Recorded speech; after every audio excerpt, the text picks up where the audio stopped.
Bueno, muy bien, estamos en A Fondo, tenemos una comunicación telefónica ahora con nuestro amigo el doctor Antonio Ignacio Margariti. Yo al doctor Margariti lo quiero mucho, tengo mucho afecto, pero además lo respeto mucho en sus opiniones, porque él en este mismo programa hace 21 años, cuando fue el Pacto Olivos y cuando Cristina y Néstor Kirchner apoyaban la reelección de Menem y Scioli y todo, Margariti dijo en este programa, me acuerdo, que eso era un misil al nivel de flotación de la economía argentina y que eso iba a terminar enredando a la economía argentina mucho, como efectivamente pasó, ¿no? Así que casi que fue un vidente, Antonio, y espero que ahora no lo sea, ¿no? Porque he recibido un artículo de Antonio ayer o anteayer que se llama ¿Continuarán con la voracidad fiscal? Y creo que se refiere un poco a algunas cosas que está pasando en algunas áreas del nuevo gobierno. Buen día, Antonio, ¿cómo está? Gerardo Mongiovanni. Buen día, Gerardo, ¿qué dicen a usted y sus oyentes? Bueno, estamos con todo el equipo acá y bueno, nada, que está preocupado por lo que pude ver en este documento, ¿no? Sí, bueno, esta semana usted, Gerardo, ha mencionado el artículo ese de si seguirán con la voracidad fiscal. En la misma semana ese artículo salió publicado en Economía para Todos, una revista de Roberto Kachanowski, pero al mismo tiempo había sacado anteriormente, en esta misma semana, otro artículo que decía que la pésima opción para Mauricio Macri era perder el tiempo. Después de ese primer artículo, el de que Macri no podía perder el tiempo porque las cosas se iban a acelerar, escuché, posiblemente muchos de los oyentes también lo habrán hecho o lo habrán leído, la conferencia de prensa que una persona excelente, de gran calidad y educación, que es Alberto Abad, se hizo cargo de la dirección de la AFIP, reunió en forma cordial a todos los periodistas en Buenos Aires y en una amable rueda de prensa, y ya insisto en esto, con buenos modales, como no había nunca antes, porque el gobierno anterior se caracterizó por los gritos, por las amenazas, por las extorsiones, con buenos modales y con estilo respetuoso, dio a conocer como un éxito la recaudación impositiva del año 2015. Y eso me asustó, porque entendí de que el propio Alberto Abad, el nuevo director de la AFIP, se había instalado, la palabra instalado tiene una gran importancia, en el cargo, y no entendía lo que estaba anunciando. Usted dirá, ¿por qué? ¿Qué está viendo debajo del agua este hombre? Dirán por lo que le acabo de decir. Y yo creo que sí, que él no vio que lo que estaba anunciando era el terrible saqueo fiscal, sin parangón en la historia argentina, que el último año del régimen de Cristina Kirchner sometió al país entero. ¿Por qué? Porque estaba anunciando estas cifras. Les voy a dar algunas cifras, pero no se asusten. Él estuvo anunciando, Abad, que la AFIP había recaudado 1.691.149 millones de pesos. Es decir, 1.600.000.000 es el 1, pero es una cifra que no la podemos comprender, no alcanzamos a entenderla. Es decir, que se trataba de casi 7 billones. Pero al mismo tiempo, él no mencionó, lo cual me parece que es un grave error de este nuevo gobierno, tremendo error, que a mí me preocupa, que simultáneamente las provincias, dentro de las cuales está la nuestra, que ahora propone un delirante aumento del 120% del impuesto inmobiliario rural, para castigar al sector que los va a salvar a la clase política, al mismo tiempo no mencionó que las provincias de todo el país y los municipios de todo el país, empezando por ese enorme municipio que es la capital federal, también en el 2015 habían recaudado 395.729 millones. Y el señor Abad tampoco mencionó que en el año 2015, también por orden de Cristina y por complicidad del presidente del Banco Central de ese momento, que era Alejandro Banoli, emitió falsos títulos de crédito, que son billetes espurios, que tenían la efigie de Evita, que todos lo vemos porque lo tenemos en el bolsillo, por 304.407 millones de pesos. Entonces yo digo, ¿cómo un hombre que es de este gobierno nuevo no se da cuenta que el expolio, es decir, que el arrebato de dinero que nos han hecho al pueblo argentino, el régimen que terminó el 10 de diciembre, nos sacó lo que él anunció por la FIP, lo que él no anunció de las recaudaciones provinciales y municipales, y lo que él no anunció del Banco Central, que cuando yo lo sumo es muy simple, lo puede hacer cualquier persona. Llegamos a la cifra de 2.391.000 millones de pesos, es decir, 2,4 billones de pesos. Ahora, ¿qué significa? Que nos arrebataron al pueblo argentino, a los pobres, a la clase media y muy poco a los ricos. Significa, dividiendo los 2.400.000 millones por 12, significa que todos los meses el régimen anterior de Cristina, que se fue el 10 de diciembre, nos quitó a la gente que trabaja en el sector privado y en el sector público también, ¿no? Nos quitó por mes casi 200.000 millones de pesos. 200.000 millones de pesos por mes es la contribución que le dimos a un gobierno que se tuvo que ir y que dejó al país prácticamente sin ninguna infraestructura sana. Significa lo siguiente, que dividiendo 200.000 millones de pesos mensuales por 8,9 millones de familias, porque en la Argentina, según el último censo del año 2010, actualizado al 2015, en la Argentina hay 8.900.000 familias. Cuando yo lo divido, ¿sabe cuánto nos sacó por familia el régimen que terminó el 10 de diciembre? Nos quitó 22.516 pesos por familia. Entonces uno puede decir... Algo así como 2.000 pesos por mes, ¿no? No, 22.000 por mes. Ah, 22.000 por mes. Claro, porque yo estoy hablando de cifras ya mensuales. Ah, no, claro, pero es por familia, está bien. 22.516 pesos por familia. Ahora, uno dice, ¿cómo entiendo esto cuando simultáneamente el ministro militante de Trabajo, que se llamaba Carlos Tomada, informó oficialmente, lo cual es correcto, que el 76% de las personas que trabajan en la Argentina, todos, ganan salario de bolsillo, le doy la cifra oficial, de 8.618 pesos.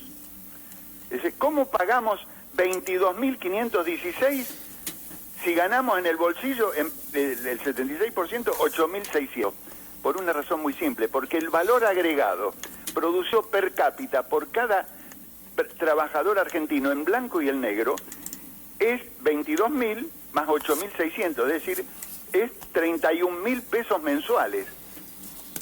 Eso es lo que ha producido el pueblo argentino en promedio, por familia, 31.000 pesos mensuales, de los cuales le arrebataron 22.000. Quiere decir que el gobierno que expiró el 10 de diciembre le quitó a la gente el 73% del valor económico producido por cada familia. ¿Y usted tiene miedo que con este gobierno no se corrija eso? No se corrige, porque son varios síntomas que tengo de eso. Pero digo... Porque el señor Abad no se dio cuenta de esto. Él tendría que haber hablado de todo el panorama de recaudación, no solamente lo que le compete a él. No se dio cuenta de esto. No, a mí sabe lo que me preocupa un poco, Antonio, con... Le puedo agregar otra causa de preocupación. Bueno, pero despacio, porque recién empieza el fin de semana. Bueno, pero tenemos que ser conscientes. Va a ser lindo día. Hay que exigirle a este gobierno que su función es desmontar un aparato estatal que nos asfixiaba y nos empobrecía, para pasar a un aparato estatal que nos permita la actividad espontánea, que nosotros nos quedemos en el bolsillo con el dinero que nosotros producimos y no que lo arrebaten con la FIP, con las DGI, con las API provinciales, con la UIF, con todo eso. Son mecanismos para arrebatar renta a la gente. Sí. Y lo que me preocupa es que simultáneamente otra persona que tendría que haber hecho un análisis similar, que es Federico Sturzenegger, presidente del Banco Central, lean la memoria que él escribe en el Banco Central. Por primera vez, es cierto, el Banco Central publica su memoria y balance, como hacen todas las entidades serias. Él expresa allí su opinión de que la intención de él no creo, ojalá no sea la del gobierno de Macri, es terminarla con el dinero circulante y pasar todo, hacer todo en la Argentina un sistema de dinero bancarizado. ¿Eso sabe lo que significa? Ser sometido a la esclavitud de que el Banco Central ordene que nos debiten lo que se le da la gana para que nos saquen los fondos que nosotros tenemos sin posibilidad bueno, pero de... eso, a ver, Antonio, eso conceptualmente no está mal, digamos. Está mal porque en la Argentina, como usted dice, lo aprovechan para perseguir... Porque, perdóneme, si usted instala todo un aparato expoliador, bueno, que mantiene un sistema impositivo como el que anunció Abad sin criticarlo, y mantiene un sistema bancario que se ha apoderado de las cuentas bancarias de la gente. Las cuentas bancarias de la gente son una propiedad privada y sin embargo está invadida por débitos de toda clase. No sé si usted ha visto alguna vez un resumen bancario de la cuenta bancaria. Cada vez que hace un cheque hay 10 o 12 débitos que usted no sabe qué le hicieron. Le han arrebatado el dinero. Y eso aparentemente, eso es lo que pretende el señor Sturzenegger. Lo anunció y lo escribió en la memoria del Banco Central. Eso me preocupa. Me preocupa que en el fondo, en lugar de buscar la libertad y la expansión de la iniciativa privada de la gente, para que cada uno, el que trabaje, gane, y el que no trabaje, como está dicho en la Biblia, el que no trabaje, que no coma, en lugar de decir eso, lo que tratan de hacer es seguir manejando el país, ahora no con un criterio populista, sino con un criterio desarrollista. Eso es lo que me preocupa. Y Antonio, ¿hay alguna cosa, ya puso muy claramente, como siempre, las cosas que le preocupan? ¿Hay alguna cosa que le guste del gobierno, que lo vea bien rumbeado? Sí, el respeto a las demás personas con la libre expresión. Por eso estamos hablando así como estamos... Ahora, quiero decir, tiene razón usted, ahora es increíble que tengamos que reconocer eso como, mire de lo que venimos, ¿no? Claro. Una cosa obvia, digamos, tenemos que valorarla. Antes no se podía. La prueba me pasó a mí. Yo tenía programas de televisión. Antes no se podía porque las indirectas amenazas de no renovar licencia y lo hacían acallar a uno. Entonces, ahora tenemos, eso lo rescato. Segundo, rescato las buenas intenciones del presidente Macri. Mucho. Rescato su gran sensibilidad por el problema de la gente que tiene necesidades. La sensibilidad que tiene Macri por la gente pobre y la gente con necesidades no tiene parangón con la soberbia y la altanería de la anterior presidenta que teníamos. Usted sabe que ella, por ejemplo, no saludaba a los gobernadores cuando le invitaba a la Casa de Gobierno porque los consideraba inferiores. Y ella sentía una cierta repulsa de ir con la gente. Bueno, este ir con la gente... de estar con la gente, de atender los problemas de la gente, de donar el sueldo íntegro del presidente de la República a esa fundación de los piletones, ese es un gesto secreto que él no publica, pero que me hace tener esperanza. Ahora, ojalá el ingeniero Macri pueda poner en caja a los ministros que tienen ínfulas de desarrollistas. Es cierto que el desarrollismo con Frondizi fue una muestra de una buena situación de gobierno, pero no tenemos que olvidarnos que el desarrollismo de Frondizi tuvo dos periodos. Uno con Rogelio Frigerio como dueño de todo el gobierno. Y eso fue un fracaso, porque terminaba en una inflación imparable. ¿Qué tuvo que hacer Frondizi para salvar su gobierno desarrollista? Y lo tuvo que separar a Rogelio Frigerio y ponerlo a don Álvaro Alzogaray. La gente se olvida de eso. Y Álvaro Alzogaray, en el gobierno de Frondizi, todas las semanas le explicaba a la gente las cosas que estaban pasando, y la audiencia de los programas de Álvaro Alzogaray, que eran libres, porque no había cadena nacional, era tremenda. La gente se enteraba cómo andaba el país por las explicaciones que en un pizarrón, en forma muy didáctica, hacía Álvaro Alzogaray. Bueno, como hacía usted en Canal 3 en una época también. Claro, ¿no? añoro, y yo lo aprendí de él. Añoro que Alfonso Prat Gay no le explique a la gente las cosas.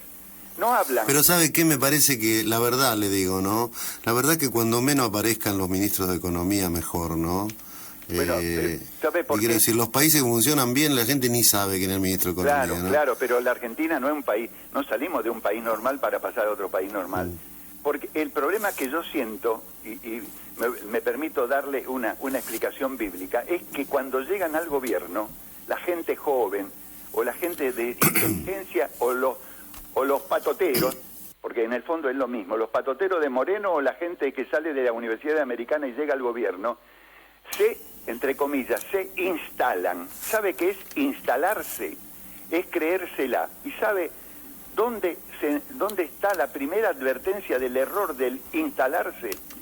En el Evangelio. En el Evangelio dice que en un momento dado, Jesús, caminando por Palestina, junto con los mejores discípulos que lo seguían, Pedro, Santiago, Marcos, y se subió al monte Tabor.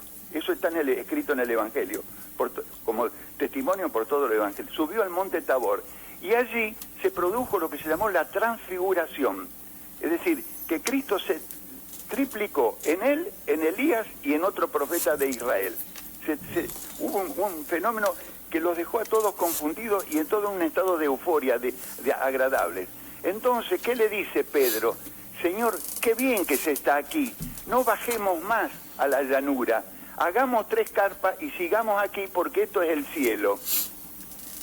Le pido a la gente que aplique esto al que llega al gobierno y siente como una transfiguración y dice, qué bien que se está aquí, Mauricio, hagamos 3 carpas y quedémonos aquí porque esto es el cielo. Lo que pasa es que el cielo político es efímero, ya se sabe. Ese es el pecado, exactamente, no se dan cuenta que todo al final se termina. Antonio, muchas gracias por su participación, como siempre. Que tenga buen fin de semana. Gracias.